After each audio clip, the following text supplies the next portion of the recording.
Cristiano Ronaldo continue d'écrire sa légende, devenant le premier joueur de l'histoire à atteindre la barre des 900 buts en carrière. Cette performance époustouflante a eu lieu lors du match de Ligue des Nations entre le Portugal et la Croatie, où Ronaldo a marqué un but sublime après un centre précis de Nuno Mendes. Le stade a explosé de joie alors que le quintuple ballon d'or célébrait en tombant à genoux, conscient d'avoir ajouté un chapitre monumental à son incroyable parcours. Ce but, son 131e avec la sélection portugaise, le place encore plus loin devant ses concurrents sur la scène internationale. En club, Ronaldo a marqué 769 buts, un record qui témoigne de sa longévité et de sa constance au plus haut niveau.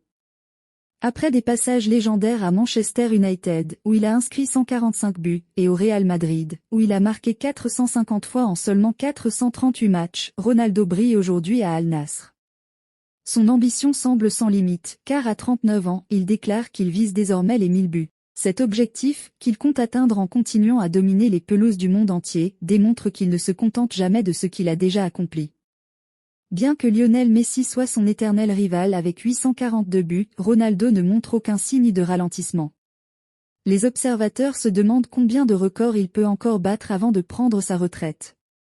Après avoir franchi la barre des 800 buts en 2021 avec Manchester United, il prouve une fois de plus qu'il est une force inarrêtable. En plus de son incroyable total de buts, Ronaldo détient également le record du plus grand nombre de buts en Ligue des Champions et continue d'évoluer à un niveau qui inspire le respect et l'admiration. Ce match contre la Croatie restera gravé dans les mémoires, non seulement pour le but historique de Ronaldo, mais aussi pour la performance collective du Portugal, qui a ouvert le score grâce à une belle combinaison entre Bruno Fernandes et Diogo Dalot. Le but de Ronaldo a permis à la Seleção de creuser l'écart, avant que Dalot ne marque contre son camp, offrant une lueur d'espoir aux Croates. Malgré cette frayeur, le Portugal a conservé son avantage et Ronaldo, remplacé en fin de match par Diogo Jota, a quitté la pelouse sous une standing ovation. Ce match marquait également un moment émotionnel pour l'équipe portugaise, qui a rendu hommage à Pepe, l'un des piliers de la sélection, parti à la retraite après 17 ans de loyaux services.